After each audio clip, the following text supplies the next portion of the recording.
Hello everyone, welcome back to the Clone Hero podcast. We've got episode 8 here with a special guest, Randyladyman. Hello. Hey, how's it going?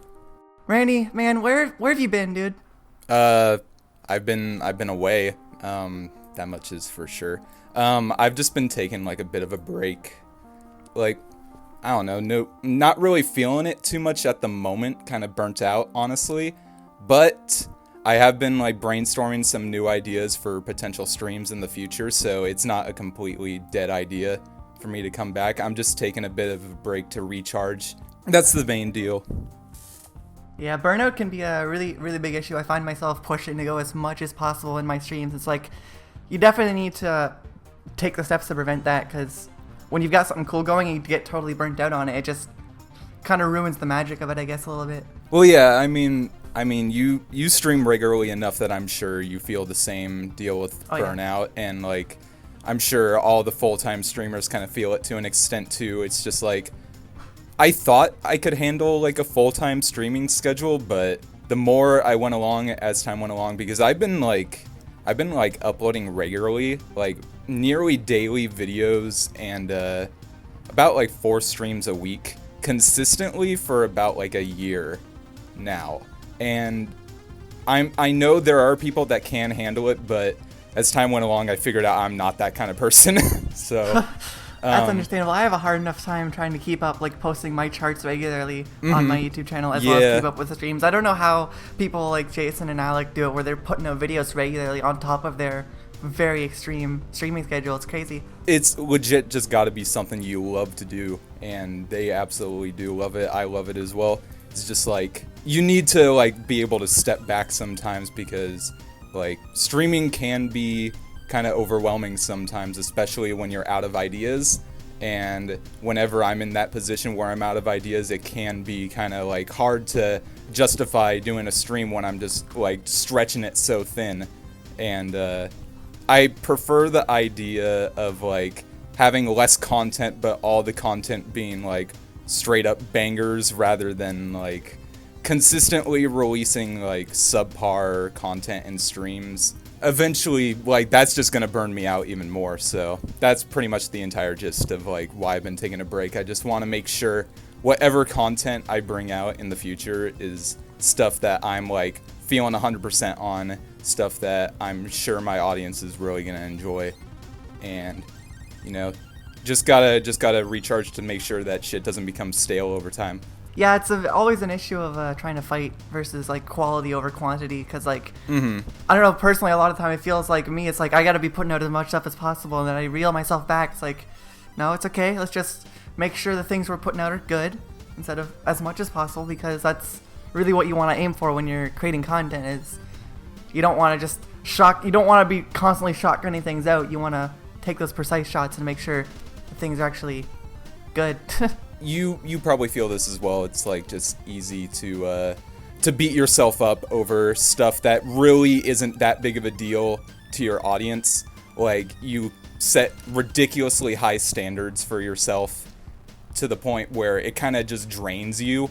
That might be the case with you. I'd assume that's the case with a lot of people who do like semi-regular streams. I know that is 100% the case for me. I tend to beat myself up a lot when it comes to the quality of my content as to how I see it. Sometimes like I'll record videos or just have videos like coming from highlights of the streams that would be upload worthy, that my audience would enjoy seeing, and they mention it to me like in my streams.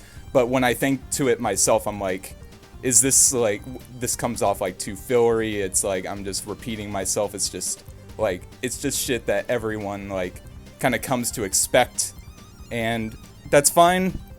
I'm sure the audience is fine with like getting a bunch of regular content that is very samey and it kind of feels like it's going on autopilot. But for me, myself as a creator, I don't really feel like I want to continue just kind of treading water and doing the same shit over and over again. And that's kind of how it started feeling after a while. So again, like from that point, I was just like, I just need to take a step back and just like try to come up with some new ideas to keep things fresh. I can totally relate on that aspect though, because like the problems I run into are less on like the the content itself, because like I've gotten into a pretty good spot with my streams where people, when they come to my stream, they know to expect that I'm not a god at the game like some of the other like huge streamers. I'm just kind of there playing to have fun. I'm okay at it, but like no one's going in there expecting me to go for Soulless 4 runs or anything. It's like I'll do it every once in a while for fun, but like it's not a big deal. The problem I've come into is definitely more related to the actual stream setup itself. That's where I've set my standard, and it's kind of messing with me a little bit because I want to do bigger and better things, to like have more lights on my stream and make it more colorful and do all these fancy things. And it's always hard because sometimes I try stuff and it just flat out doesn't work, and I have to revert back to it, and I always feel horrible reverting back because I know the stuff I was trying looked better, but a lot of the time it just doesn't work out. Like there was a period of time where I was playing around with gloves that had lights in them with LEDs, and they were really cool. They looked really awesome with when I was playing the game, but they were so uncomfortable to wear. Like I would take the gloves off after like a 5-hour stream, and there would be indents in my fingers from where the LEDs were, and it was like, yeah, this just can't go on for 5 hours a day every single day. I can't. That's just, it hurts. I don't want to do this. Gotta destroy your fingers for the sake of the aesthetic. Yeah, pretty much. And like I still sometimes get people asking, Aren, where are the LED gloves? And like they've been gone for like a month now. It's like I'm trying to find a way to light up my fingers because I want to, but I just can't figure out the logistics of it. Well, honestly, like I see that as a good thing when you're in the position where like you're constantly like looking forward and trying to think up new ways to keep your content interesting. Those are the kind of streamers I enjoy watching. I don't like, skill is fine. I like to think I'm incredibly skilled at the game, but like I don't want people watching me specifically for skill and nothing else. Like I think personality is as important, if not more important, and that's like proven by all the streamers currently in the Clone Hero community that aren't as good, but it's like their attitudes and personalities are so enthusiastic and like charismatic that people will watch them for that, and those are the kind of content creators I'm interested in personally. So I see that as a good thing, especially in your case where you're constantly trying to find like new ways to improve your content. Like in the long run, that's really going to help out like your streams for sure. So I wouldn't see that as an issue at all for your viewers. It's a really weird thing when I hear people talking about other streamers in my stream as well, because they'll be like, oh man, I love watching Asai's or Randy's S4 runs, and I'm sitting there like, they do so many other things, why are the S4 runs the only thing you guys care about? And then I see people talking about some of the smaller streamers, like, yeah, they're just really fun to watch. I'm like, it's some people, like, the standards and stuff that are set for the larger streamers is just so crazy. Like, people are still bugging out like about Soulless 4. Heck, even when you're in my streams in the chat, people are still bugging you about Soulless 4 months after you've been gone. It's like, what? I don't care about those people asking me about Soulless 4 personally. Like, I mean, like, if I want to do another Soulless 4 run, I'll just do it, like, and give the people what they want. But if I'm not in the mood to do it, it's like, no problem for me. It's like, yeah. But what makes me feel bad in that case is just like everyone like drawing their attention towards me and your streams. It just makes me feel bad sometimes in that case, because like there will be so many people like acknowledging me in your chat, and I'd prefer all the attention go towards the smaller streamers in that case. Honestly, I don't even mind it when that happens, because I think it's just cool that you're hanging around, honestly. Well, your streams are a lot of fun. I enjoy them quite a bit. Oh, thanks. Speaking of the name Randyladyman, I'm really curious. I think you've actually told me this before, but where did you get the name, like, Randyladyman? Where did that all come from? I'm sure I told you it before. It's just like an inside joke and nickname one of my mods gave me back when we were in like a Skype group, like several years back before Discord was even a thing. So like back in the Stone Ages, basically. He just gave me a random nickname based off an inside joke we had in our Skype group. And I saw the nickname. I was like, yo, that's actually like a pretty good and like marketable name. I was like, I prefer that over my actual username, so I just started using that with all of my like future accounts or whatever. And then when I decided to come back to streaming, I was like, might as well just start fresh and rebrand myself under a new name that is a lot more marketable. I feel like it like represents me as a person more. So, you know. Can relate on that. My old username was absolute trash. Oh yeah. Yeah. So it's kind of actually an inside joke in the community now because I started my charting channel under the old username and rebranded it kind of right in the middle of that before I started streaming. So a lot of the people will still have some of my really old charts under the old username of Shadowlance9. Beautiful name, I know. So like it's become a hilarious thing. I actually still have some like really old charts that I've never bothered to fix up and redo under the name Shadowlance9. So every now and then people will request them, and every single time myself and the entire chat, everyone's just like, oh, Shadowlance9, bad charter, why are they even doing this? It's almost as if they're requesting you to play those charts in a way to spite you. It's like, hey, remember that old name you had that you don't like? You know what? We're going to remind you of it at every waking moment. Yeah. That's funny. Why Randy, though? Why Randy? Well, why Randy? I mean, again, it's just like a marketable thing. My last name is more Randy, so Randy at the end of that, you know, like, it just kind of makes sense. And then, like, people just started calling me Randy based off my Skype nickname at the time, that it just kind of felt natural.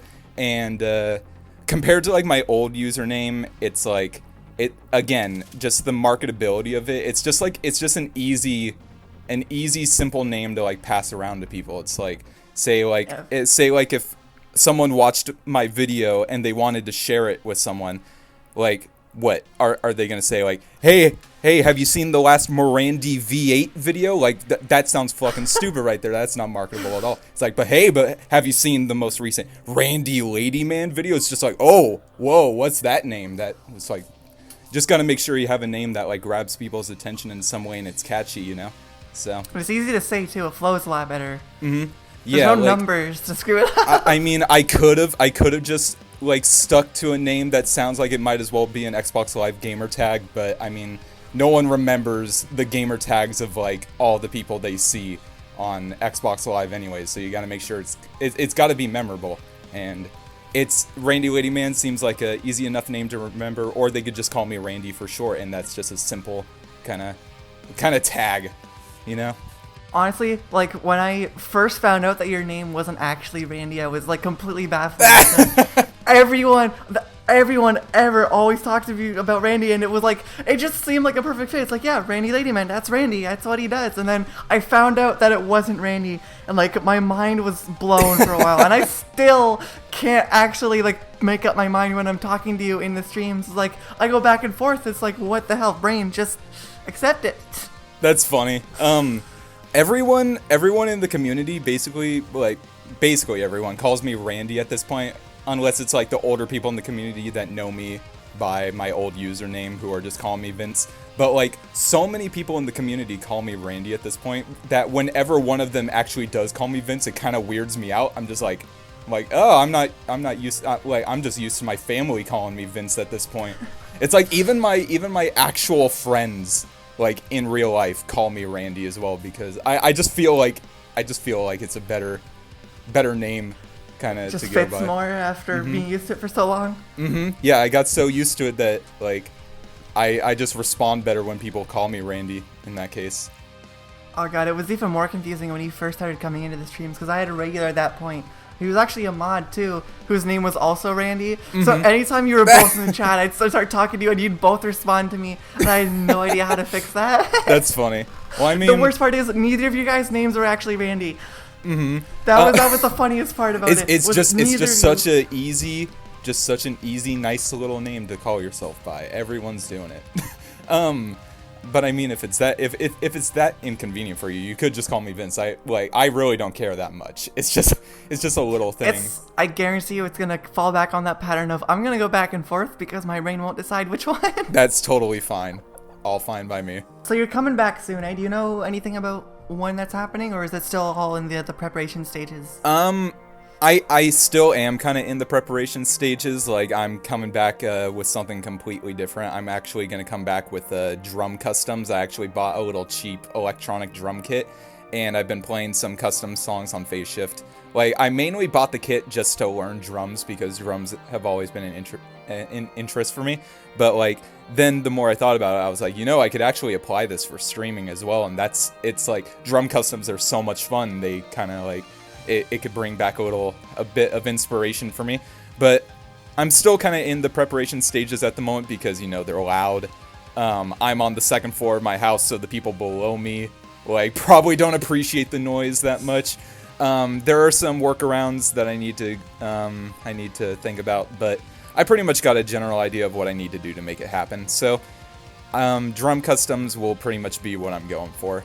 As far as the estimated time, I don't really like setting myself to a time because, I want it to feel natural. I don't want it to be like an expectation. Like, I'd like to start streaming again very soon, but I'm not going to force it to a specific day because that's just going to make me like nervous with like anticipation or like people's expectations of what's going to happen on that day. So I'd prefer it to be more fun as like a surprise stream, and with it being something different as well, that'll just add to that. So that's basically how I see it at the moment. But I'd like to get back into streaming within the next month or something. SoonTM. You heard it here first. Watch out. So when can we expect an NFC of Soulless 4 drums? Oh, dude, if someone actually made a chart for Soulless 4 drums, like, I wouldn't enjoy myself while playing it, but I think that'd be a good video. I think that would make for a nice little comeback video, and it'd be a nice little surprise for people. It'd be a neat little callback too, because I know a lot of people just know you just from the sheer amount of Soulless 4 hype that there's been around, right? I definitely didn't help as far as the insane Soulless 4 hype goes, so, you know. Yeah, that drum custom, if it's any better than that Soulless 3 drum chart, I'll be fine. So, since we're on the dreaded topic of Soulless 4 anyway, let's talk about it a little more, shall we? What's your opinions on the progress of Soulless 4? I mean, it's everyone's favorite song, isn't it? Yeah. Honestly, like, for the longest time, I held first place on Soulless 4 for the longest time, and once I hit like 2.7 million on the song, that was basically like the point where I just wanted to stop. At that point, I couldn't think of any ways I could possibly improve, or where anyone could possibly improve, because I figured the stuff I was like missing regularly is just like fundamentally not going to be able to be consistently hit or anything. And then I was talking to Alec about like random Soulless 4 methods because he was trying to get better, and I gave him some tips for like Machinations A and stuff, a few other sections, and then out of nowhere he just became a fucking god and destroyed me. And then Darkly comes out of nowhere and does even fucking better. It's insane. But, like, you know, it's been a while since, like, my 2.7 run that, like, improvements are bound to happen. It just goes to show that, like, there's not really a peak for a lot of the top players and how good they could be. It's really insane to watch, coming from my standpoint as well. From someone who can't even really alt-tap, seeing you guys pull off the stuff that you do, it's like, it's entirely mind-boggling, because it gets to the point where, like, you did a Soulless 4 blindfolded run, too, at one point. Yeah. Yeah, it's like, you literally know the chart so well because you've done it so much that you don't even need to see the notes. And I'm sitting there struggling to make it past 1.1 million. I've been consistently playing Soulless 4 ever since I came back to streaming, and that was back in 2016. So, at that point, like, it's like, you have to know the song just by heart at that point if you're consistently playing it for, like, a year and a half's time. It's just, like, completely overkill. But at the same time, kind of just all comes down to muscle memory. Like, it's not that hard to build up muscle memory. So blindfolded runs just kind of come naturally to me when it comes to songs that I know really well, like Soulless 4 and Through the Fire and Flames as well. It's still insanely impressive, though, because even with the amount of muscle memory you have, it takes a lot of discipline to be able to train your hands to just go with the music and not have any visual input whatsoever. Yeah, the way it kind of happens with, like, getting really good at the game is you don't look at it, like, say, like, how many notes are in Soulless 4? Like, over 9,000, like, 9,005 or something. Like, after a while, you don't look at the song as, like, oh, it's 9,005 notes exactly. You think of it as, like, oh, it's this amount of patterns, and here's how I do the patterns, here's the specific methods on how to do these, and, like, the transitions and stuff. You don't think of it as every individual note. You think of it as just, like, as opposed to 9,005 notes, you think of it as like 20 patterns or something. And at that point, it looks way less daunting when you consider like it really is that simple at the end of the day. It's really fast, it's insane, but like it's still those same patterns. And if the you got this, concepts are simple and understandable, yeah. as long as you got the speed to be able to do it, and you got some decent memorization skills, then that's all you really need, honestly. That explanation actually makes a lot more sense to me now, though, because like the only thing I'm capable of doing blind really is the barbecue taps and Fury of the Storm. I can do those without seeing the notes at all, and I guess it's kind of the same thing because I don't memorize them note by note. It's just like, all right, this is the pattern. I hold down this button, hit these ones. Hold down this button, hit these ones, and repeat it. Think about it this way: like with trills, you're not thinking about the lower note of the trill. You're thinking about the higher note as you tap it, right? So it's like just discard those lower notes in the case of trills in like Soulless 4, and then all of a sudden there's way less notes just from that alone. Like, just think about the notes like you're anchoring to tap or do whatever, and that instantly cuts whatever amount of notes you gotta consider in half. Wow, that's a pretty neat way to look at it. Still doesn't get around this problem of that song's freaking fast as hell. So it's still impressive having that speed built up too. If you're able to get a specific run on Soulless 4 and you know the song well enough to be able to memorize it through muscle memory alone, then you'll be able to have a run potentially just as good as that run blindfolded as well. So that's how I see it. So what are your predictions for the S4 progress? What, like timeline wise, who you think's gonna do it? What's changed since your last prediction of S4? Because obviously we didn't even think we'd be this close to an FC in June. Like we thought it was potentially years away, and Darkly's already at what, a -2? I still kind of think it's gonna be a few years in the making, honestly, because like think of it this way: with like Soulless 2, like there has been a -1 run on Soulless 2, like going as far back as like 2013, and it just got FC'd this year, right? Like 5 years afterwards, after having several -1 runs of Soulless 2.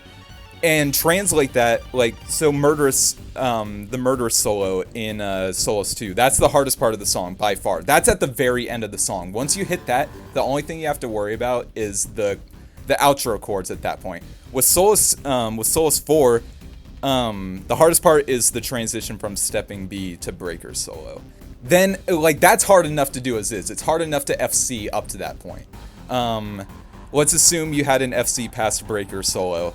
You still have so many other sections to worry about, and I think people take for granted how much nerves affect someone's consistency with sections, and like there's so many fucking sections past Breaker solo that you could potentially fuck up. There's Enlightened Soul A, Soul of a Robot A, Dark Solo, there's the Murderous chords just before the outro, and the outro chords alone are very easy to miss, even for the top players.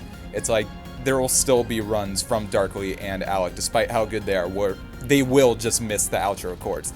Now imagine how fucking easy it would be to miss those chords if you're insanely nervous to the point that your hands are shaking and you can't even like basically feel them at all. So it's really a shame how much like the Imagine the Nerves has become a meme, because like it's a real thing, but it's like just Imagine the Nerves is just spammed everywhere now. And we're gonna be having that meme for a good while now until someone is stupid enough to actually do the grind. But I don't even know if like Darkly is really playing the song anymore. I know Alec isn't. I'm not sure if Darkly's really playing the song anymore, and his best run is -2. So if anyone's the closest at getting it, it is him, but I don't even know if he's really interested in it anymore because he's been playing it non-stop for like months now. He's probably sick of it, and I don't blame him. Yeah, I don't blame him either. So I feel like Soulless 4 has kind of become like its own beast compared to any of the other Soulless. It's everyone's favorite song. Yeah. It's really weird too, because I was so against even attempting it for the longest time, and then I just did it for my April Fool's stream just kind of as a joke, and now I unironically actually like the song. That's funny. The thing is like when I first came back to streaming, Soulless 4 had already been out for like a year at this point. This was my first time playing it after already like kind of building up my skills again before taking my initial break when coming back. And even with all my skills back, I fucking sucked at the song. It was so insanely hard. It took me so long to be able to memorize like all the shit in that song. It took me like a few months just to be able to get all the methods down consistently. And it wasn't like regular playing of the song either, but it was like it was enough for me to at least like constantly improve. But it was a fucking struggle, honestly. Playing that song in general is just a struggle. Yeah. I mean, it's 12 minutes of just straight bullshit, so... So what's next? What do you think is the next Soulless 4? If Soulless Forever becomes completed, or just the thing to replace it, since people... Because I think, streamer-wise and just content creators in general, I think everyone's just kind of sick of Soulless 4 at this point. What do you think is going to be the next, like, big hype thing that everyone in the community knows and is obsessed over? Soulless 4 2. That one. Nah, isn't Exile working on, like, Soulless 5? I swear I've heard people mention that he's working on a new song. I have heard things about it, yeah. If that's the case, then I'm sure people are gonna want to fucking see that, just based on the Soulless name alone. We're never gonna escape it, honestly. So, let's just pretend we're in a universe where Soulless 5 never will exist. What do you think would be the next thing? I have no fucking clue. I don't know if it's a song that already exists. Honestly, I can't even think of it. Maybe, I know there's a lot of people that wanted to see me or Darkly FC Through the Fire and Flames at 150% speed, and that's a song that's been consistently played for a while. So, maybe that, I don't know. It depends on just where the community goes after Soulless 4, but I'd imagine Through the Fire and Flames 150 would be an easy bet, so... I guess just that. I think we can move on from Soulless 4. I'm sure. Please. I'm sure you're sick of Soulless 4 and anything to do with it. Yeah, thank you. we can get rid of that now. I have. We had to get that out of there it. because there's just so many people that's all I care about. So we got to get a little bit in there. I wake up in cold sweats every day thinking about Soulless 4. It never leaves my dreams. It's terrifying. Let's go from 4 to 2. Let's Clone Hero 2 as it's known by no one. What are your thoughts on it? They announced it 2 months back, and we know nothing else about it pretty much. I'm pretty excited for it. I'm glad that they have new ideas coming in. I'm glad that they want to kind of like start fresh and rebrand themselves. It makes sense, especially seeing how Clone Hero is so revolved around the Warriors of Rock like assets and stuff. Like they can't keep going based off that. Like, it's only a matter of time before that comes to bite them in the ass if they had, like, future ambitious kind of ideas going with normal Clone Heroes. So, again, I'm glad they're going in with some new ideas.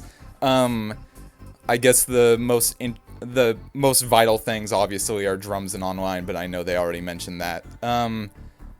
Like, honestly, just, like, take everything that makes Clone Heroes so good already and just multiply it. Make it way bigger, just like add all these new ideas, everyone will be happy with that.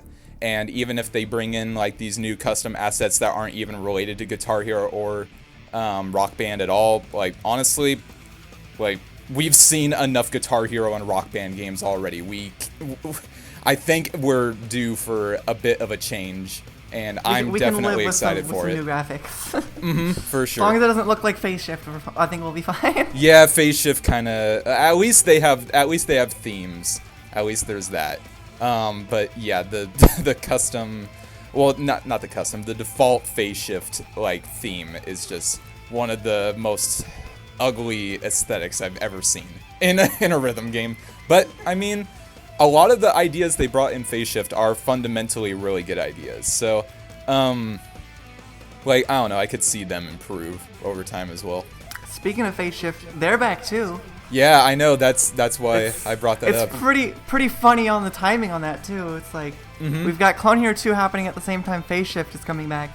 It's gonna be interesting seeing some actual competition between the two, because they're both aiming for to be actually full games on their own, right? So now that there's some competition in the community, I feel like that's actually going to lead to more and better progress in terms of development for both ends, which I think will be just better for the players, honestly.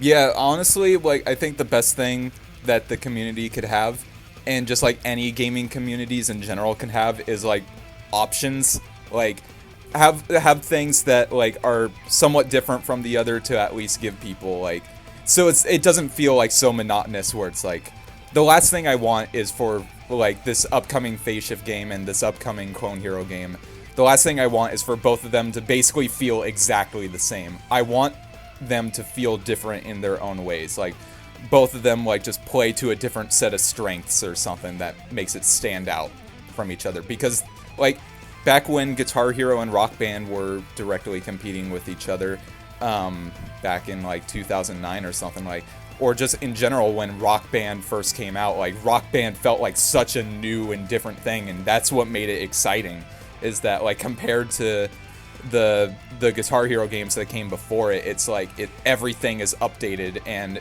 obviously like the Guitar Hero franchise like took notes, and like they basically started emulating Rock Band, and that's part of the reason why it started becoming so stale over time, is because like both Rock Band and Guitar Hero were shooting for the same goals, and they felt exactly the fucking same. It felt so monotonous, and there were so many games coming out, it just became way too much, and there was that oversaturation. So that's the thing I hope with for a sequel Clone Hero game and Phase Shift game, is that they both bring in different ideas, and it gives people like a reason to choose one over the other, rather than it just being like, oh, they play exactly the same, but like the engines are slightly different. That's not good enough. We need some more differences beyond that. Yeah. Yeah, that's basically what it became after a while. But whereas when Rock Band 1 first came out compared to the other Guitar Hero games, it was just a whole different fucking beast in itself. Like the full band and stuff, there were so many creative ideas compared to the Guitar Hero games that came before it. You know, that's the kind of thing I want to see, is that like new ideas come in and it keeps things exciting.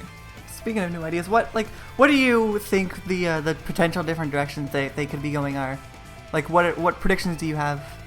I'm not sure exactly. I would like to see something like, I know the game Osu is such a fucking meme in the community and people hate it. I totally understand that, but like, I'd like to see them take notes from like a game like Osu, where like Osu has so many different modes of gameplay. Like there's the mania mode, there's the standard mode, the whatever other modes they have. There's like different ways of playing the game, and like I could see that happening with Clone Heroes sequel and Phase Shift sequel, as well as just them potentially bringing in different styles of like gameplay, you know, different ways to play, because there's only so long until like a 5 fret and 1 strum bar format gets boring. It's not going to stay interesting for that long. So as long as there's like different modes of gameplay, whether it be bringing in new instruments or just a whole totally new layout in general, where we didn't even consider it as like an idea, like just like the general community, like that's what I want to see in general. I don't know if it's a guaranteed thing. That might be asking for a bit too much, but that's kind of like, that's what I want to see. I want to see either the Phase Shift devs or the Clone Hero devs just get ambitious and think up some new ideas that no one's thought of. Just make up like the ultimate rhythm game package, where it's like, it's not just Guitar Hero, it's like every rhythm game and some new ones you've never considered before. Mm-hmm. All in one little thing. That'd be cool. Exactly. So how do you think the community is going to take this, though? Because obviously there's a lot of stigma around Phase Shift just because of a lot of the questionable things about the game, because it's how old now? Phase Shift's like, what, 6 or 7 years old, I think, something like that. It's you know, I agree Phase Shift has problems, but that doesn't mean they're like incapable of like redeeming themselves and doing new things, and it does seem like they do want to do new things. So I'm willing to give them the benefit of the doubt and assume that they're capable of making something decent. If not, you know, no surprise, honestly, based on their track record. But I'm staying optimistic, honestly, and I'd like to see the community do the same thing, because it seems like they are taking that next step, at least, and that's all that matters to me. Well, they've already got their end goal is to be a full game release on Steam, which will be... that's quite the process, especially with how easy it is to like modify the game and get the custom songs, and that's going to be a problem for them, because obviously they're not going to be able to use Workshop for copyrighted content. Mm-hmm. And I know other games that have the same issue, like Rocksmith. It's got some major problems. Like getting custom songs into Rocksmith 2014 is like a huge process, because if it was easier than that, it would be causing legal issues on all the platforms, right? So yeah, Phase Shift is gonna have some issues in regards to content creation, I feel, when it makes the move over to Steam, which will potentially cause a lot of problems with just user playability. Mm-hmm. Yeah, I don't know too many of the details of what they are going in with for this upcoming like Steam title with Phase Shift. I'd prefer not to look, because I like being surprised. So I don't know if anything I mentioned about predictions of what could come from the game is like something that's just beyond the equation at this point, because they're already too far in with what they have in mind. But, you know, again, I just hope it surprises me at least. Pleasant surprise is always appreciated. I don't know, I think it'd be cool to see Phase Shift actually like evolve into something cool, because I played Phase Shift for a stupidly long time before I knew about Clone Hero, and I still miss a lot of the things about Phase Shift because it was stupidly easy to use. Yeah, there are some fundamentally really good ideas that came from Phase Shift that the developers of Clone Hero kind of also took to. But yeah, the only thing I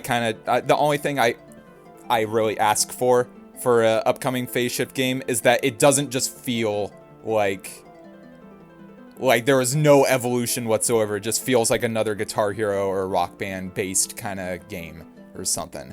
It's like, we've seen too fucking much of that, honestly. Like, it's that oversaturation that initially killed the games and the community at this point, that like we might as well just not repeat that and go in with new ideas. So it's kind of funny though how even after dying twice now, Guitar Hero is still living on through Clone Hero. It's weird to see how alive this community still is, and it's growing again, which is the most surprising thing. Yeah, in the grand scheme of things, the community is still not even close to where it was in its prime back in like 2007 when, or was it 2006? I don't remember. When GH3 first came out, point is, things were fucking huge. Like, everyone knew about Guitar Hero at the time, and the community was huge because of that. We're not at that point yet, but as far as community based around the internet goes, rather than just the general public, it's honestly doing better now than it was before, honestly. Which is nice to see. That definitely helps out people like me. Could you see the community ever getting back to, maybe not that quite mainstream point, but getting back to the popularity that it was once, like Guitar Hero or the new Clone Hero games or whatever, being like one of the most watched things on Twitch? Do you think it has that possibility, rhythm gaming in general? Do you think we could ever get back to that point, or do you think it's kind of just stuck in the slightly niche category, but still pretty up there? I could see it growing more. There's definitely a lot of room to grow, and if that's going to happen, it's going to come from whatever this Clone Hero sequel or Phase Shift sequel is going to provide. But like, I don't see it getting to like Fortnite or like League of Legends levels, but I could, like, honestly, like, going on Twitch and seeing like the top viewed games currently, there are times where I will see Guitar Hero. It's pretty far down the list, but it's at least like within the top 100, so that's at least something, you know, honestly. That's definitely a nice huge improvement compared to like how it was in like 2014, where it was basically fucking dead and no one was streaming it and no one was watching it. If someone had asked me, like, back in those days, like back in 2014 when the game was dead, that it would get as big as it is now, I wouldn't believe them. So I'm not gonna like dismiss the idea of it getting even bigger now than it is currently, you know? anything could happen, honestly. And that's the strange part about this, the whole thing, I think, is Clone Hero pretty much came out of nowhere. Mm-hmm. I had no idea Clone Hero was even becoming a thing for the longest time. I was like, Clone Hero, what's this? Because like you, I thought it was dead. Like, I knew people still played Guitar Hero 3 PC, and I knew about Phase Shift because I was playing at the time. But I never would have expected Clone Hero to come out of anywhere. I thought Phase Shift and Guitar Hero 3, that was it. We're gonna be slowly dying out, and this is what we've got left to satisfy us while it all just kind of drips off, and then here we are back again. Yeah, I was watching, like, when I was streaming, coming back to stream back in 2016, obviously a year before Clone Hero, like, became as big as it was. I saw, like, Clone Hero kind of develop over time before it kind of blew up. When I first saw it, I thought it was gonna go nowhere. I figured, like, oh, it'll be a nice little thing to have, but I figured it would just kind of be in the back burner, kind of like Frets on Fire or Phase Shift. It wouldn't be anything more. But now, at this point, honestly, it's doing better than, like, it's doing way better than I would have ever expected. So, that just shows the potential it could have with Clone Hero 2. You know what I'm looking forward to probably the most with Clone Hero 2 is, if they can get it figured out, is getting some new controllers in circulation. Oh, yeah, that is absolutely fucking necessary. Yeah. Because, like, I'm sure you've looked up controllers on eBay to know that they're constantly getting more expensive. Luckily, I learned how to be able to fix my controllers in case there are problems, but there are some fundamental things that when your controller's broken, there's no fix around it, and it's just such a fucking pain to have to go on eBay, spend $60 on a fucking just one Explorer, and just keep your fingers crossed that it's even working. Like, that's bullshit. No one should have to feel that. We definitely need some new controllers coming in, for sure. And that's just if you want an Explorer, too. Like, if you want, like, your favorite controller, like, trying to find a wired precision base is just a giant pain. Like, my precision base ended up costing me a little bit over $100 just because shipping, taxes, and just because they're not as common as an Explorer, so it was not an easy find. I had a giveaway like about a year ago for a wired Les Paul.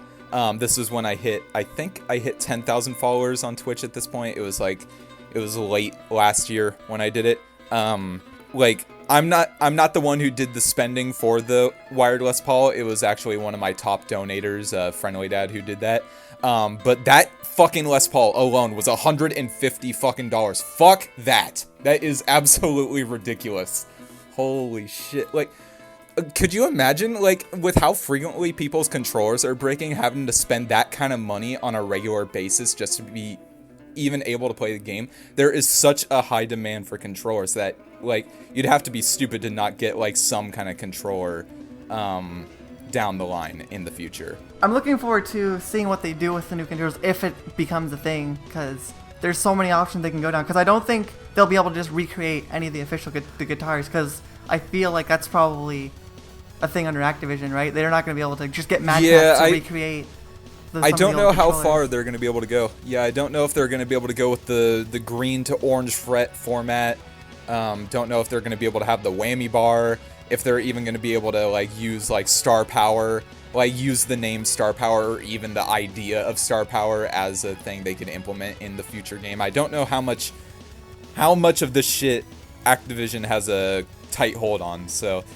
But honestly, think of it from that perspective, it just makes things more exciting for me, because I want to see something new. I cannot stress that enough. I want to see some new shit down the line, and if it means we get a weird-ass controller that initially is going to piss some community members off, but in the long run it turns out to be a good thing for the game, I'm totally for that. 100% agree. Getting a bit of a mix-up would be a nice way to freshen up the format and keep it interesting. What kind of, if you had to make a decision, what kind of things would you want in the new controller? Like, what would you want to see? I'd like to have whatever frets are used, like whatever system of frets we have going, I'd like to see them be used by switches.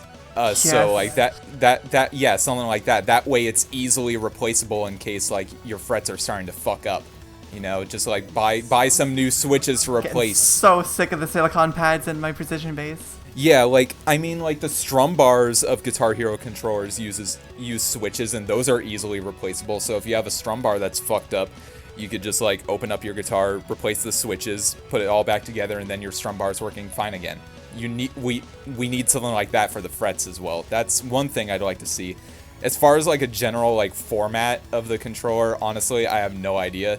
Like, I cannot think of potential ideas. I'm not the best person when it comes to thinking up shit like that. I'd probably ask someone like Alec or Jason about that. I'm sure they have some ideas in mind.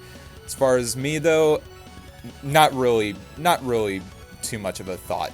Personally, I think I'd want to see a bit more level of like customization and personalization in the controllers, like having options, because like there's wildly different opinions on just the differences between like Guitar Hero. Between Guitar Hero controllers, let alone between Guitar Hero and Rock Band, the style differences. I think it'd be cool if there were different options for like what kind of frets you have, what kind of strum bars you've got, obviously like the shape of the controller, the length of the neck and stuff, but even simple things like what kind of switches you've got in the thing. You know, that's actually a good idea. You mentioning like this, how long you want the like guitar neck to be or something. I think that's a pretty good idea, honestly. Like, being able to have that option to have the guitar be the perfect size for you. Because, like, for some people, sometimes the controllers are either too small or too big for them. And being able to have that option to kind of just, like, extend the neck of the guitar or something, that would be pretty cool. And, yeah, the whole just, like, being able to modify your controller in any way, like, kind of thing. That's something that appeals to a lot of people. So, honestly, I'd like to see that, too. Yeah, It's makes it a bit of a way to make their controller feel more special too, because it's like you've got your controller customized the way you want it. It's you, so like it's weird to say, but it's like a little bit more immersive into the game experience too, because like this is your instrument, right? That's a good point. It's like giving people that like little kind of personal touch to how they play the game that just makes it more interesting. Like, I've had meetups with a lot of community members before, and they show me like their customized controllers. So they're not fully customized to the point where it's like a completely different beast, but like they have their own custom frets, they put their own custom faceplate on, they do different things to their controller, and those controllers are always the most interesting ones to me because they stand out, and that idea of going across anyone's controllers where they're easily modifiable, that would definitely be something I'd be interested in. 100% agree. So what's your favorite controller? What's the best one you've ever used?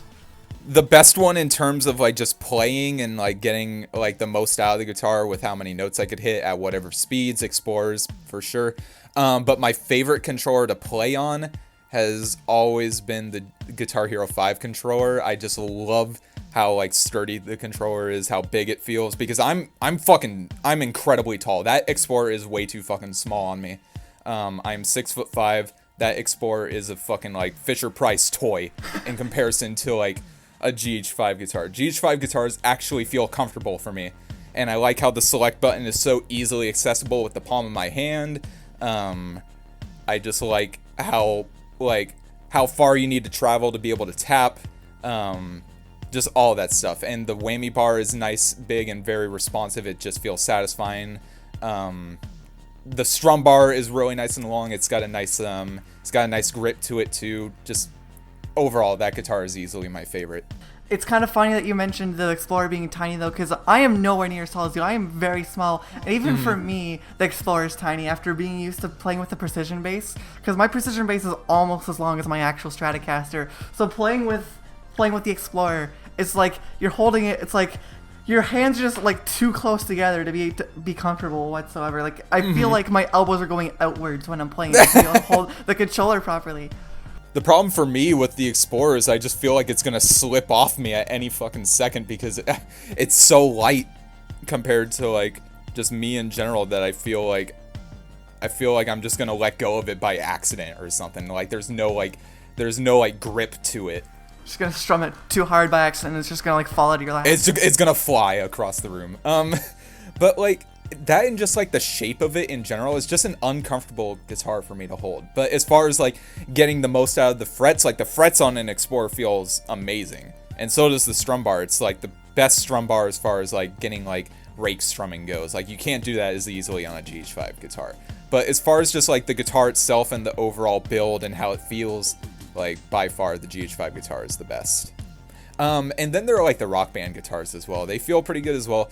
I'm not too much of a fan of like the squishy like strum bar, but I do like the frets. They're very satisfying to play on, especially for tapping. Oh yeah, the frets are so much better for me for the Rock Band guitars because I slide a lot when I'm playing, especially with the gloves I've got on. I find that it's almost impossible for me to slide along with the Explorer just because the buttons are protruding instead of just kind of being one flat surface. Yeah. And it gets in the way a lot. Would you say the P-Bass is like your go-to guitar as well? Like P-Bass, your favorite one to use? 100% my entirely favorite guitar I've ever played with. The frets, they're basically the same frets as the regular Rock Band Strats, so they make me happy. Other than the fact that the silicone pads are starting to wear out, so that's kind of annoying. But the strum bar on the P-Bass as well, once you get used to it being tiny because it's split into two, so you've only got, when you're strumming with one half of the strum bar, you've got such little space to use it, but it feels so much better than the regular Rock Band Strats because it's an actual switch. It's not the weird, like, magnetic one the Rock Band 1 Strats had. It's a full switch in there. Honestly, like, watching your streams did get me interested in picking up a P-Bass, so I guess I'm in that market now. I might pick one up for myself. I guarantee you it's worth it because it's a weird hybrid in between the Rock Band Strats and the Guitar Hero guitars. But it's in that perfect spot. With the double strum bar as well, that just like adds a lot of versatility and options for like the strum bar is impossible. I don't think it's possible to rake on it. I've never tried. I'm not good at it, but I don't need to because I can just cheese it by using both strum bars. Exactly, and that to me sounds so much more satisfying than raking because raking just sucks. I fucking hate raking. Yeah, imagine having an easy time over strumming solo or yeah. robot.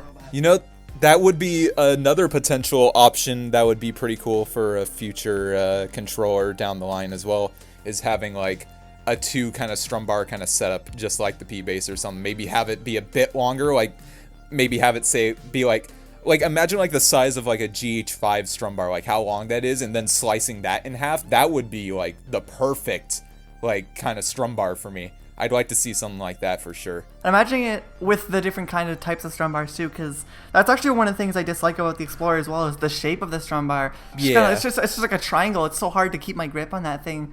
But the shape of the precision bass, it's more elongated, and it's easier to grab a hold of and keep on. Being able to switch out strum bars would be an ideal thing for sure. Like switching out the type of material that the strum bar is made out of. Like say you want more of a Rock Band strum bar kind of feel, just like yank out the fucking Explorer feeling strum bar and just install the Rock Band feeling one. That'd be pretty sick.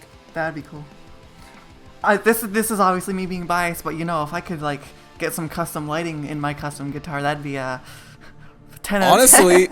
Honestly, I don't even see that as bias. I think anyone on this planet would see that as a plus. That'd be awesome. Like just make it look fucking awesome. Yeah. You should see my guitar during the daytime though. It looks horrible because like the EL wire I've got on there, it's just like just taped on with just like dollar store tape. Do you specifically stream at night, like because of like having a dark room for your lights to really like stand out because of that, or is it just like a time choice? Bit of both. I prefer the darkness just because it looks better for the lights, and also I'm usually up quite late. I'm a night person anyway, so it's I'm nocturnal as well.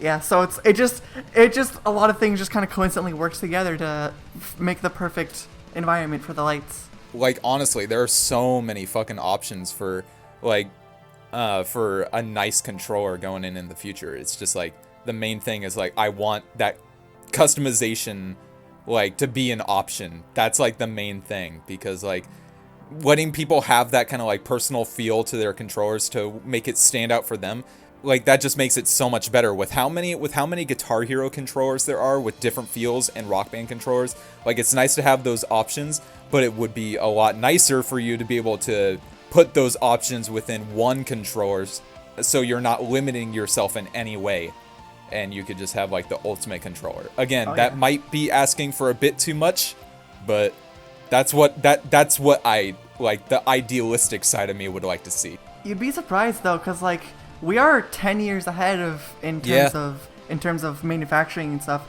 There are things that you wouldn't ever expect to be modular that are insanely modular now. So you can only go up from here. Yeah, I could definitely see, like, worst case scenario, it could just be a simple case of here's a fretboard that's this long with this style of fret, or this long with this style of fret. You just slap it on there instead of just switching up just the frets themselves. It's just the whole fretboard with different options. Honestly, like there's a lot of solutions to these that I could totally see happening. Yeah, and considering the fact that Guitar Hero has been a game that has existed for like 13 years now, there's no excuse to like go in with a different idea, whether it's with the controllers or the games themselves. Like, there's so much potential that it would be such a shame to waste it it'd be such a shame to waste it on getting like a nostalgic kick out of your audience, because it's like nostalgia's nice, but it's like if we're only focusing on what already happened, we're never going to get new and exciting things.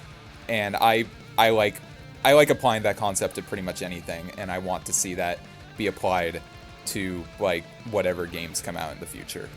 You know what, speaking of nostalgia though, there is one thing I definitely do want to see. Oh yeah? I want removable faceplates to be a thing still. Yo, yeah, that was awesome. That's one thing I don't have with the precision base is a faceplate, so I can't. I'm too scared to custom paint mine because I feel like I'm gonna screw it up if I do. That's another reason why I wanted that. Well, that's one of the reasons why I prefer rather the GH5 guitar, because you could swap out faceplates. You can make your own custom one. Like Aren, Jeremy, he has a custom. Well, I don't know if he still has it, but he at least had a GH5 custom guitar where he had his own custom faceplate. Like he printed out like a nice faceplate that is completely custom to him and his streams, and it looks amazing. It is such a nice guitar. It is incredibly nice that he was able to match his entire stream aesthetic and apply that to his guitar as well. Definitely looking forward to seeing where we can go with that. Future's gonna be weird, man. Yo, I'm all for it as long as we get new things. I'd rather take new things that are bad rather than keeping a good thing going and stretching it so thin to the point that it becomes boring, honestly. Yeah, taking some risks would be good for us. Just mix it up a bit so we get more options and just have more exploration. Because even if Clone Hero 2 screws something up so bad that it's like it almost kills Clone Hero 2, that just means there's an opportunity for it to be fixed later and actually make it good. Yeah, and like from a competitive like standpoint, like them doing different things as well will keep the competition going between them. Like, let's say like Phase Shift implement something new that the community doesn't like at all. Well, the developers of Clone Hero can see that and be like, oh, I see they don't like this and they want this thing. We'll give them that. It's like, you know, like they're able to, like both companies will be able to learn from each other and be able to like bring in new things that caters to their audience. Like it's not just a benefit for us, but it's also a benefit for the developers as well, because it keeps them on their toes too. Segues are weird. Let's change topics. Yeah, we've been on this for a while. So, how's the community been during your hiatus from streaming? Because I know you've still been around, even if you haven't been on the stream as much. Yeah, I've been very active.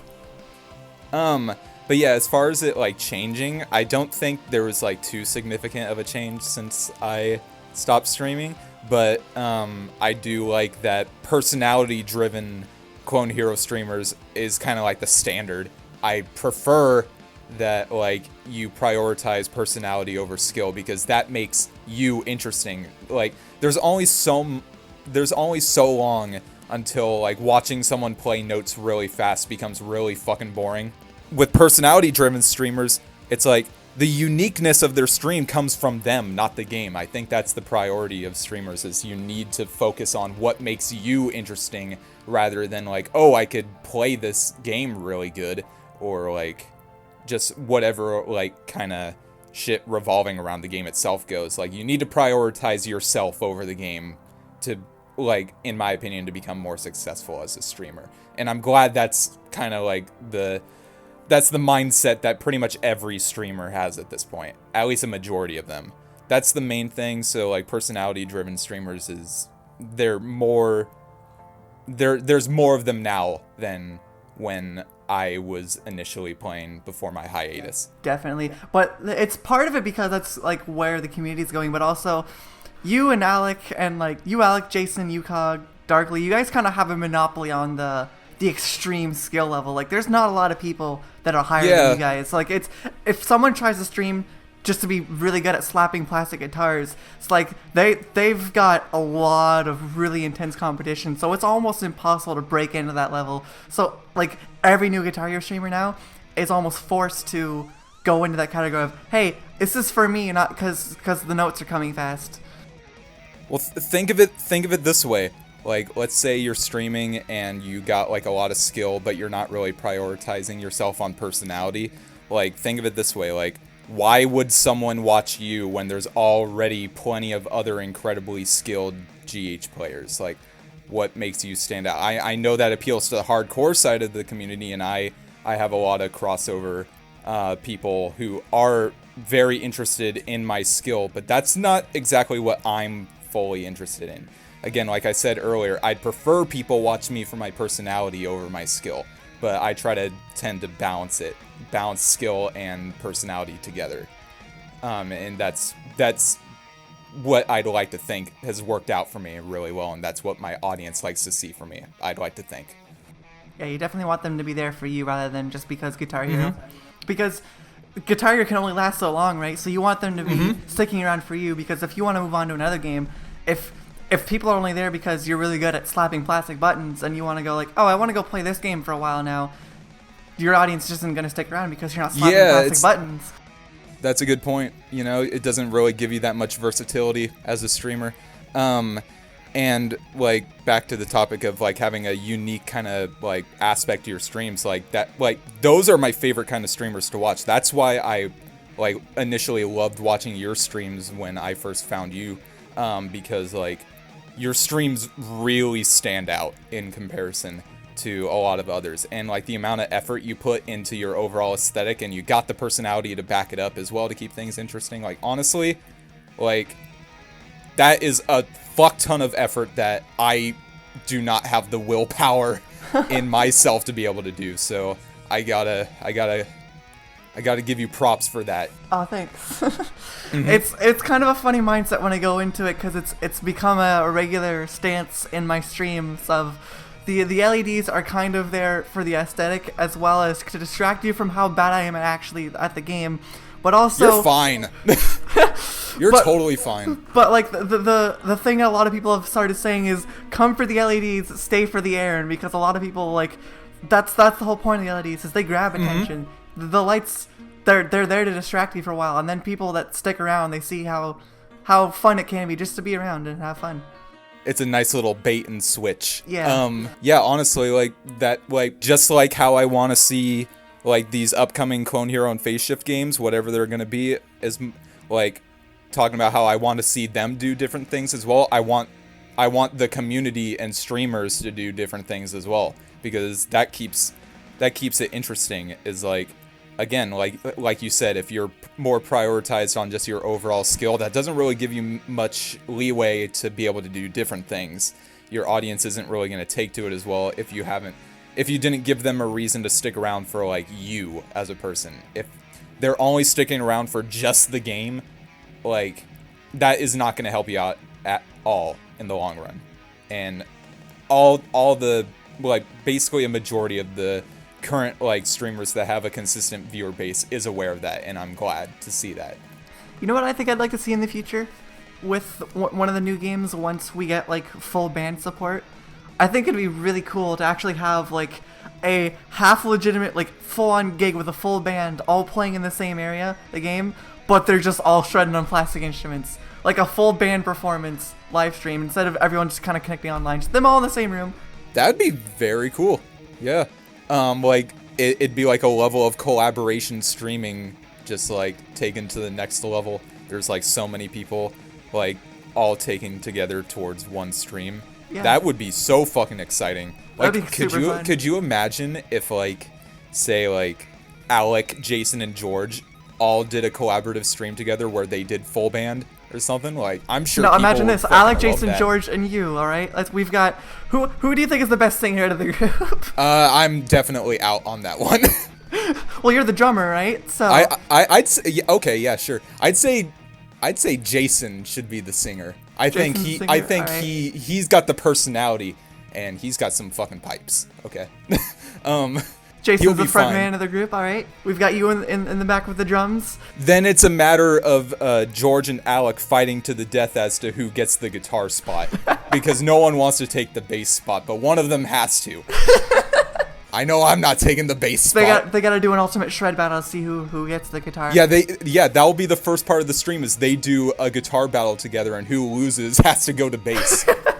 Man, I'm actually getting really excited for this. Could you imagine that, like, being a legit thing at, like, honestly, at TwitchCon or something? That'd be amazing. See, now I am going to TwitchCon this year. I'll have to think up something kind of similar to that. That would be a lot of fun. That'd be cool. Wow.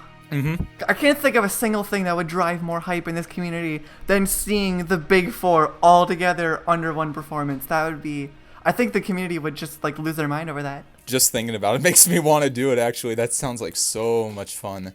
Well, speaking of CH streams and other content, obviously you've mentioned, like, the personality-driven stuff, and you've talked about me, which is very amazing. Thank you. But, like, what other kind of things have you been seeing as lately that you, like, really like? Like, as far as, like stuff that, like, Clone Hero streamers are doing? Yeah. Honestly, I can't think of, like, too many, like, none of the streamers are really going as, like, far out into doing something completely different as, like, say you are with the LED setup.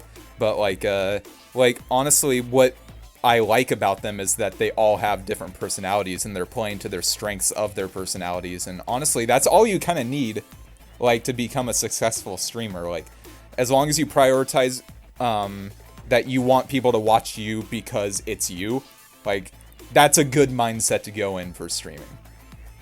Is there anyone in particular that you think you can think of that, like, really sets that bar for you? Like, I can't think of anyone that, like, besides you that really brings in something, like, really different to the table. As far as, like, my favorite streamers who really bring out their personality really well, again, there's, like, you, I'd say, Zermist, whenever he streams, he's fucking hilarious. I love that dude. Let's say, of course there's the big streamers, but I want to bring up smaller streamers. The Stevie P, as well as Stevie's a great guy. Hashtag Summer Stevie. Hell yeah. JP, for anyone who doesn't know, his username is XX760XX. He's been streaming a lot recently. He is a very awesome dude, and he's got a great personality. Poison Panther as well. He's an awesome streamer, and he likes doing a lot of variety as well. He's not completely stuck with Clone Hero. He likes playing other games, and I really love watching his streams that aren't Clone Hero based as well. He's just got a great personality.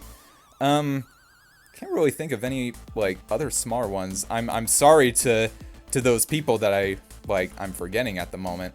But yeah, like, those are, like, the main people that come to mind for me as, like, really great personality driven streamers.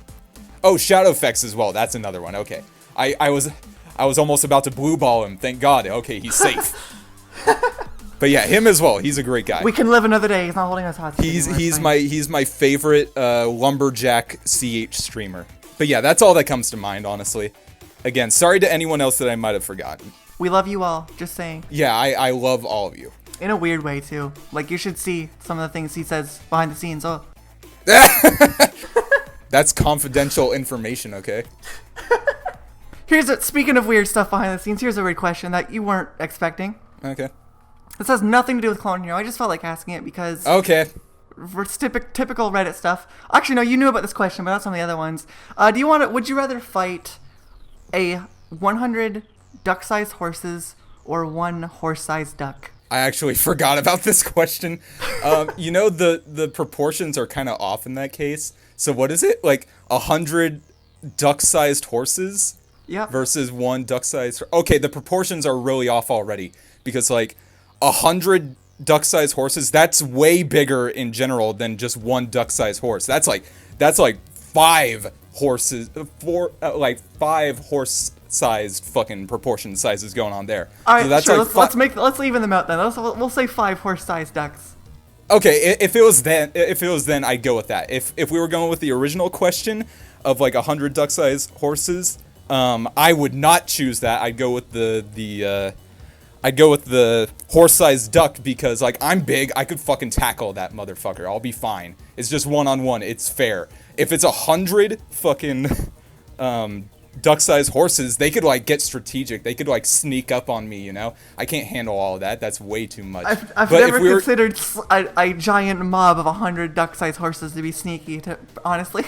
Listen, this is like the question of the century. I've been thinking about this for fucking years, okay? I need to make sure I'm going in. You've got like safe. Plans going in, you've got I gotta make sure I'm safe. You've got a safe house. Yes. But if we were going with the modified question of 5 duck-sized horses, I would go with that because like I could just like fucking I could sit on them. They don't stand a chance. Like just physics alone would be on my side there. What's the breaking point? Like, what amount of either one would make you swap over to the other side? Okay. Where do you think, what crosses the line that you think makes it, like, legitimately difficult for you to decide, oh, God, which one of these do I actually have to fight? The hard point would probably be, like, I don't know, like, maybe, like, 15. Like, I think 15 is when it start getting, like, kind of hard to decide. But even then, 15 kind of sounds like a lot. Like, that's kind of scary. Like, imagine 15 duck-sized horses all ganging up on you, and they're out for blood. Like, that's a lot of horses right there. I'd be scared. Okay. Let's say 10. 10's the sweet spot. Okay, I'll go with 10. 110. That's where it's evening out. That's still scary, but I mean, you know, the horse-sized duck would be scary too, but. Like they're at equal levels of scary at that point. So that's my answer there. There's my long and overly complicated answer to such a dumb question. All right, let's modify the question again. Okay. Which one would you rather be in charge of? In charge of? Okay. Which one do you think? Let's say they're in charge of fighting someone else, but you're leading the army now. I'm leading them. I'd go with the one horse-sized duck again, because then I could manage it easier. Like, how the fuck am I supposed to manage, like, however many number of, like, duck-sized horses I'm gonna have to deal with? That is a lot of fucking work. Have you done, like, any form of, like, managerial work before? That shit is tough. Oh, yeah. It's tough to be able to, like, handle that many fucking people at once, and, you know, these are fucking animals we're talking about here. They can't rationalize with us. Fuck that. I'm just gonna domesticate my horse-sized duck and just leave it at that. Ride that thing into battle and just yeah. Yeah, that one horse-sized duck is a very valuable asset to me because I like probably trained it and domesticated it, and it loves me. It'll do anything for me. I can't deal with 100 fucking like duck-sized horses. That drive me fucking insane. So there you go. There's another. I'm thinking way too hard about this. That's what makes it fun, though, I think. Okay, cool. Because think of how boring that would have been if it was like, I'll just pick the thing just cause. I like that a lot more. Yeah, you know? Years of thinking about these very tough, very important questions has led to this very insightful answer. What's one of the most, like, insightful questions that you've had in your mind from this? Like, I imagine you've got some of these built up. What's one of the, like, most thought-provoking ones you've had in your mind? Honestly, your first initial question there already, like, unleashed an atom bomb in my brain. So, like, I don't really think about philosophical questions that really, like, keep me from sleeping at night. But if there were any question that would do it, it is that. So, yeah, I don't really spend too much time thinking about that stuff. So for now, as far as it stands right now, like, and all the questions I could think up at the moment, that's the winner. So good job. You're keeping me from sleeping at night.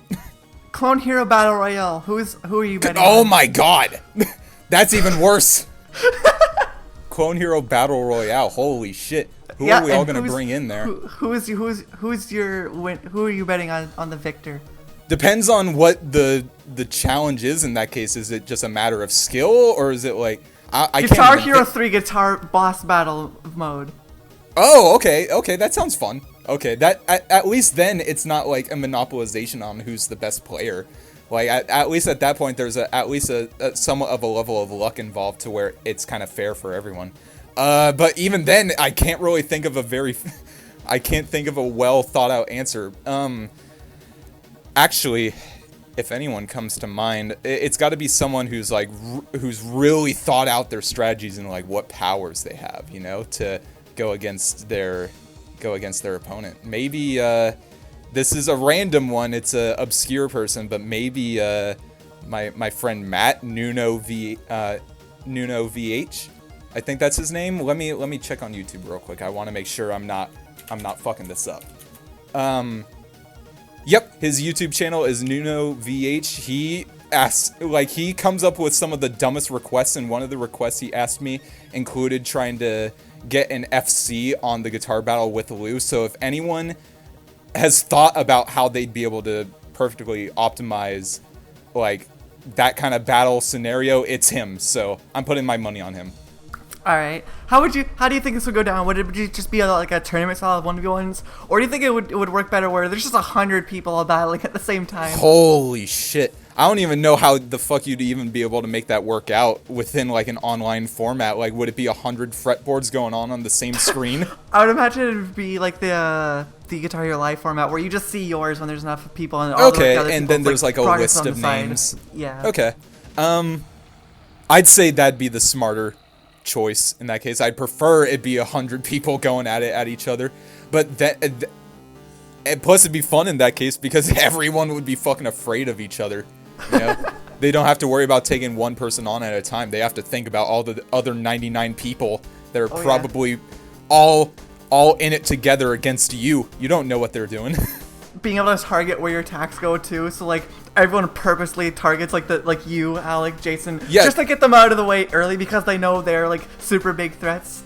You know, like that's actually a good point. If anyone were to go out first, it would be me, Alec, Jason, and George, because like people want to be able to say, "Yo, I just fucking destroyed like Alec in a battle royale CH battle," you know? Like, everyone wants to be able to say they did that, so everyone's gonna come after the big streamers first. So we'd be the first to go. And then, like, someone like Nuno, like, not, like, people in the hardcore side of the community know him very well. He's a good friend of mine. But, like, not too many people as far as, like, beyond the hardcore side of the community knows him. So I don't think too many people are gonna be ganging up after him. But, you know, now that I mentioned him as being the destined winner, I think just ruined his chances. Yeah, I just sabotaged his chances in the once-in-a-lifetime CH Battle Royale session, dude. Sorry. There's my answer. I'm done thinking about this question. Understandable. All right. Is there anything you wanted to talk about? Nothing else really comes to mind, honestly. Yeah, I think we got a lot out of this conversation as is. I think anything else I could mention would just be repeating myself at this point. So I think we're good. Alright, so yeah, guys, be sure to check out Randy over at his Twitch and YouTube. He's taking a bit of a hiatus, but hey, you heard it here first. SoonTM for the return.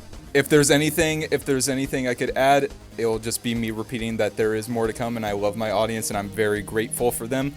I just need to take a bit of a break, because like it's easy to take for granted with like all the top streamers like Alec, Jason, and George, who all have full-time schedules. It's easy to take for granted when everyone's regularly releasing content at once, but like it's a completely normal thing for people to take just a small break from what they love doing just for the sake of like keeping it interesting, and that's how I feel at the moment. Just know that when I do come back to streaming, it'll be me putting my 100% into it. So you got that to look forward to at least. I know, I'm certainly looking forward to it. I'll be sure to drop you a nice raid in the future as well after enjoying your streams recently as well. I'm here to help you out. Appreciate it, dude. Well, thank you very much to everyone for watching. And we'll see you again in like 6 months with the next episode. It was a lot of fun for this one. Have a good one.